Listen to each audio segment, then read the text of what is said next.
Come closer, my dear ones, closer still. What I am about to tell you is not just a story. It is a truth wrapped in moonlight, a lesson carved from shadows and courage. It is the tale of Queen Adaeze, a woman whose beauty was legend, whose power was absolute, and whose secret was darker than the night itself. This story comes from a time when the moon still spoke to those who would listen, when kingdoms rose and fell on the strength of a single choice, and when a woman's worth was measured not by her silence but by her voice. But I warn you, this is not a gentle story. It will make you uncomfortable, it will make you angry, and if you are paying attention, truly paying attention, it will make you think about the world we live in even now. Are you ready? Then, let us journey back to the kingdom of Adaeze, where palm wine flowed like rivers, and the drums spoke the language of the ancestors. Queen Adaeze was perfection. That's what everyone said. From the moment she married King Okonkwo, the most powerful ruler in the Eastern Kingdoms, people spoke of her with reverence and awe. Her skin was like polished mahogany. Her eyes held the depths of still waters. Her voice, when she sang, could make even the hardest warrior weep. She moved through the palace like a breeze, graceful, elegant, present but never imposing. When the king held court, she sat beside him on a throne only slightly smaller than his, draped in the finest cloth, adorned with coral beads that had been passed down through 7 generations of queens. "Look at our queen," the people would say in the marketplace. "See how gracefully she carries herself. See how she never raises her voice. See how she makes our king happy." And it was true. King Okonkwo was pleased with his choice. In the mornings, Adaeze would wake up before dawn to oversee the preparation of his meals. She consulted with the palace advisors on matters of protocol. She received visiting dignitaries with the perfect balance of warmth and dignity.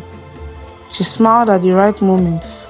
She laughed at the king's jokes, and she never contradicted him in public. She was, by every measure the kingdom valued, the ideal wife. But there was something the people didn't know. Something that happened when the sun set and the moon rose high and silver in the sky. Every night as the moonlight peeled through the windows of the royal chambers, Queen Adaeze would do something strange, something she had done since the very first night of her marriage. She would hide her face. She would pull the cloth over her head, turn away from the windows, and ensure that not a single ray of moonlight touched her skin. And if the king asked her to come to the window to walk in the palace under the stars, she would make excuses. "I am tired, my lord. The night air does not agree with me, my king. Perhaps tomorrow when the moon is less bright," she said. King Okonkwo noticed, of course. How could he not? But he said nothing. After all, his wife was perfect in every other way. What did it matter if she had this one peculiarity? But the moon noticed too. And unlike the king, the moon would not stay silent forever. It started with the servants. "Have you seen?" whispered Chiamaka, one of the junior servants who attended the queen. "She never walks in the moonlight," she said. "Perhaps she is protecting her skin," suggested another servant. "You know how some women avoid the sun to keep their complexion." "But the moon is not the sun," Chiamaka insisted. "The moon is gentle. The moon is for lovers, for dreamers, for those who seek wisdom. Why would a queen hide from it?" The whisper spread like smoke through the palace compound. The king's mother, Mama Nneka, a formidable woman who had ruled as queen mother for 30 years, began to pay closer attention. She watched Adaeze during the day, perfect, poised, unshakable. She watched her at night, always indoors, always covered, always avoiding the moon's gaze. One evening during the festival of the New Yam, when the entire kingdom gathered to celebrate the harvest, Mama Nneka approached her son. "Okonkwo," she said, her voice low and serious, Your wife is hiding something." The king laughed, waving his hand dismissively. "Mother, you see shadows where there is only light. Adaeze is everything a queen should be." "That is precisely what troubles me," Mama Nneka replied. "Nobody is perfect. No one. Everyone has something they struggle with, something they question, something they voice. But your wife, she's too perfect, too quiet, too hidden." King Okonkwo's face darkened. "What are you suggesting, mother?" "I am suggesting," she said carefully, "that you ask your wife why she fears the moon. Because a woman who hides from the light is a woman who carries a burden too heavy for one person alone." But the king, proud and certain of his perfect marriage, dismissed his mother's concerns. "She is simply modest, careful. These are virtues, not flaws." Mama Nneka shook her head slowly. "Modesty is one thing, my son. Fear is another." Meanwhile, Queen Adaeze continued her nightly ritual. Hide from the moon, avoid the windows, keep her secret locked away where no one could see. But secrets, like seeds, have a way of growing in the dark. And this secret was about to bloom into something that would shake the kingdom to its very foundations. Because one night during the full moon ceremony, when the entire kingdom gathered to honor the ancestors and seek their blessings, Queen Adaeze made a mistake. She forgot to hide. The ceremony was magnificent. Torches blazed around the great gathering in the center of the village. Drummers pounded out rhythms that made the earth itself seem to pulse with life. Dancers, their bodies painted with white clay, moved like spirits between the worlds of the living and the dead. And above it all, the moon hung full and luminous, a silver witness to everything below. Queen Adaeze stood beside her husband, dressed in white, the color of purity, of truth, of the ancestors themselves. The ceremony required her presence. There was no way to avoid it, no excuse that would suffice. So she stood there, bathed in the moonlight, her face exposed for the first time in months. And then something extraordinary happened. As the high priestess poured libations to the ancestors, calling their names and asking for their guidance, she suddenly stopped mid-prayer, her eyes fixed on Queen Adaeze. The drums stuttered and fell silent. "The moon speaks," the priestess said, her voice carrying across the hushed crowd. "The moon has a message for this kingdom." Everyone turned to look at the queen. Adaeze felt her heart hammering in her chest. She wanted to run, to hide, to pull a cloth over her face and disappear into the shadows. But she was trapped by duty, by protocol, by the thousands of eyes now watching her. The priestess walked slowly toward her, her ancient face lined with wisdom and something else, recognition. "You hide from the moon," the priestess said softly, though her voice carried to every ear. "Why?" she asked. The silence was absolute. King Okonkwo stepped forward, saying, "High priestess, my wife is—" "I did not ask you, king," the priestess said, her voice sharp as a blade. "I asked your wife. Let her speak with her own voice." Queen Adaeze stood there, trembling. 1,000 thoughts raced through her mind. If she spoke, everything would change. The perfect image would shatter. The kingdom's ideal queen would be revealed as something else entirely. But if she stayed silent, if she continued to hide, she looked up at the moon, that ancient witness, and for the first time in her marriage, she felt something move inside her, something that had been sleeping, waiting, gathering strength in the darkness. She looked at the priestess and she looked at her husband. She also looked at the sea of faces watching her. And then Queen Adaeze spoke. "I hide from the moon," she said, her voice quiet but clear, "because the moon sees the truth, and the truth is—" She paused, gathering courage. "The truth is that I am not the woman you think I am." A gasp rippled through the crowd. I am not quiet by nature. I am not gentle by nature. I am not perfect. Her voice grew stronger with each word. Before I married the king, I was loud. I laughed too loudly. I spoke my mind too freely. I challenged men. I questioned traditions. My father used to say I had a tongue like lightning and a will like iron, she said. She looked directly at her husband now, tears streaming down her face. But when I came here, everyone told me what a queen should be. Silent, graceful, supportive, never overshadowing her king, never questioning, never arguing, never being too much. So I taught myself to be small. I swallowed my words. I dimmed my lights. I hid myself away, piece by piece, until I didn't recognize who I was anymore. And the moon saw all of it. The moon knew what I was doing. Every night it reminded me of the woman I used to be, the woman I killed to become the queen you wanted. The crowd was utterly silent. So I hid from the moon, Adaeze continued, her voice breaking, because I couldn't bear to see my own reflection in its light. I couldn't bear to face what I had become. She cried, exhausted by the weight of her confession. And then something unexpected happened. The silence that followed Queen Adaeze's confession was not empty.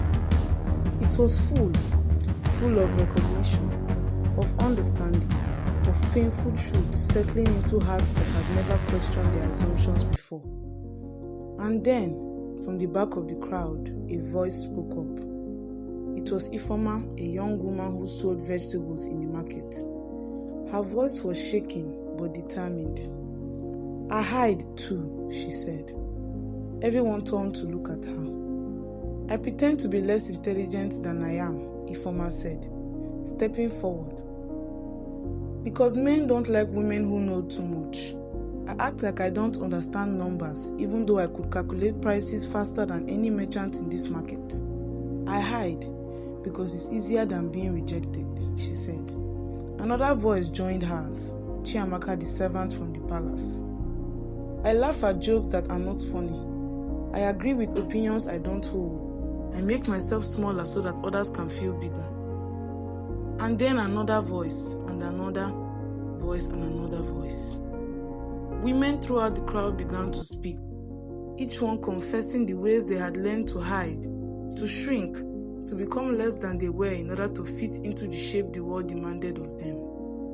The men stood silent, many looking uncomfortable, some with dawning understanding on their faces. King Okonkwo looked at his wife still on her knees, and for the first time, he saw her. He really saw her. Not the perfect image he had married, but the complex, struggling, powerful woman beneath. He knelt beside her. Adaeze, he said softly, I have been a fool. She looked at him, surprised. He said, I wanted a wife who would make me look good. His voice thick with emotion. A wife who would reflect well on my kingship. A wife who would never challenge me or make me uncomfortable. I wanted a crown jewel, not a partner. He took her hands in his own. But a jewel is just decoration. It's beautiful, but it's cold. It doesn't laugh or surprise you. It doesn't make you think or grow or become better. It doesn't argue. It just sits there looking perfect. Tears welled in his eyes. I don't want a jewel, Adaeze. I want you, the real you. The woman who laughs too loudly and speaks her mind and challenges me. The woman who makes me uncomfortable sometimes because she's right and I am wrong. The woman who is too much for some people because maybe those people need to expand their understanding of what a woman can be. He stood, pulling her up with him, and addressed the entire kingdom. From this day forward, King Okonkwo declared, his voice ringing out across the gathering, let no woman in this kingdom feel that she must hide to be valued. Let no woman dim her light to make others comfortable. Let no woman be told she is too loud, too strong, or too much. He looked at his wife with newfound respect. Because if she is too much for you, perhaps you are not enough for her, the king said. The priestess smiled, her ancient eyes twinkling. The moon is pleased, she said. Truth has been spoken and truth has been heard. This is how healing begins. He raised her arms to the sky. Moon above, witness what has happened here tonight. This kingdom has seen its shadow and chosen to face it. May this courage spread like dawn until all people, women and men alike, can stand fully in their truth without fear. The changes didn't happen overnight, of course. Change never does. But from that night forward, something was different in the kingdom of Adaeze. Queen Adaeze began to speak her mind in council meetings. She offered ideas that sometimes contradicted the king's ideas. She laughed loudly at festivals. She debated with visiting dignitaries. She walked in the moonlight, her face lifted to the moon's silver glow, no longer hiding. And you know what happened? The kingdom didn't fall apart. The king's authority wasn't diminished. In fact, the opposite occurred.